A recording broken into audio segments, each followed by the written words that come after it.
Hello, welcome back to my garden. Today I want to talk to you about weeding. Whether you are conventionally farming or like me, organically farming, I don't spray anything on my plants, you're gonna have to deal with weeds. It's just one of the things that comes along with gardening. Now, I like to actually say is one man's weed is another man's treasure, because people look at dandelions as weeds and they are not. They are super awesome, healthy plants that are good for you in so many ways. Same with so many things. So when I say something about a weed, for me, it's just something that I don't want growing by my vegetables at this moment. Here behind me, I actually have my kids helping me today because many hands make light work. And I just basically use either my hands or a couple little tools to help me weed. And I'm just gonna take you through the process of what I do. This is called a stirrup hoe. And basically all you have to do with these is you just drag it over the surface. And it works really well for rows and everything like that. So we'll show you how to use this one.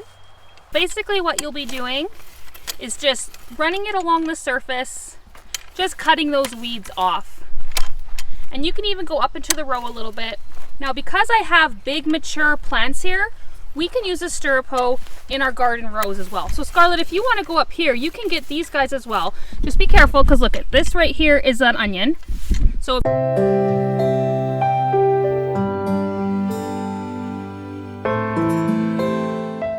or just cut it off. Sorry. That's why we do have to be careful with this in your rows. No worries. Keep going down. So that's why you don't want to do it when you have little small baby plants.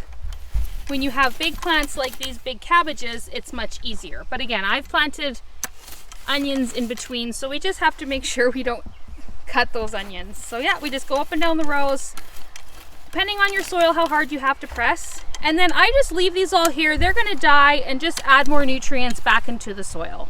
Over here, we have this little tool. Honestly, I'm not even sure what it's called. It's just some weeder of sorts. This was actually my grandpa's tool. So your guys' great grandpa, this was his tool he actually used in his garden.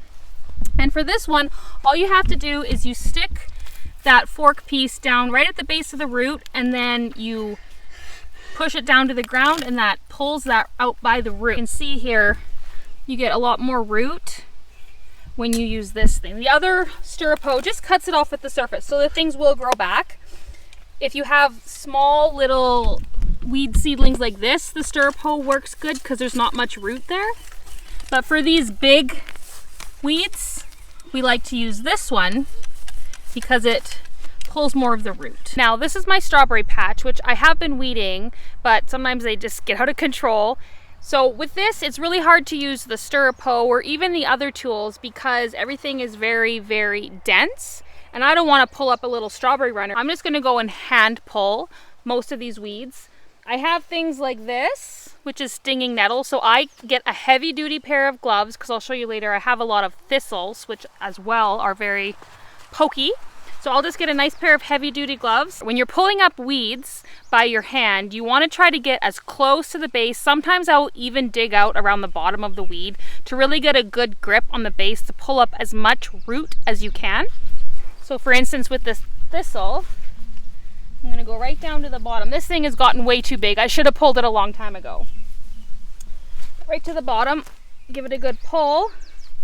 And yeah, it's gonna come back really bad. There's like little grasses growing all amongst the strawberries. I just kind of go into the bottom, get down as deep as I can, and just pull them up. You don't always get the roots, but you just keep at it and eventually you will. This is one of those thistles I was talking about. Now you can use gloves, but if you don't have gloves, just dig down because there's no thistles below here. Sometimes you'll get a bit of poke, but if you grab it right here, pull it up, you'll generally get a nice big long root with it. Now in this bed, we are dealing with this, which is quack grass, Bermuda grass. Everybody calls it something different. But we have a couple of spots where it's pretty heavy. Now, the difference with weeds is some weeds grow from a seed, some weeds grow from the rhizomes or the roots. So if it's a seed that's dropped and sprouted, those are very easy to pick with the stirrup hoe.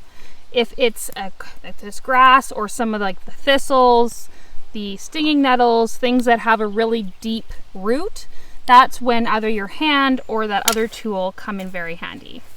You mean this tool? Yes, that tool. the tool you're using, buddy. There's many different ways that you can deal with weeds in your garden. This is how I do it.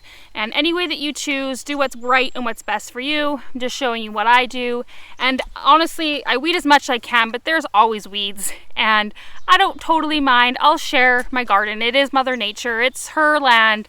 And I'm just borrowing it to grow what I want. Can I just finish talking, please, buddy? What? Can I leave? Sure. Yeah. Weeding is not the best chore, I guess. Another thing I do to help prevent weeds is mulching. So go ahead and take a look at this video about what I do for mulching and see if that will work for you.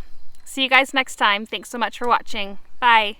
Hi, like and subscribe and comment down below any tips that you need.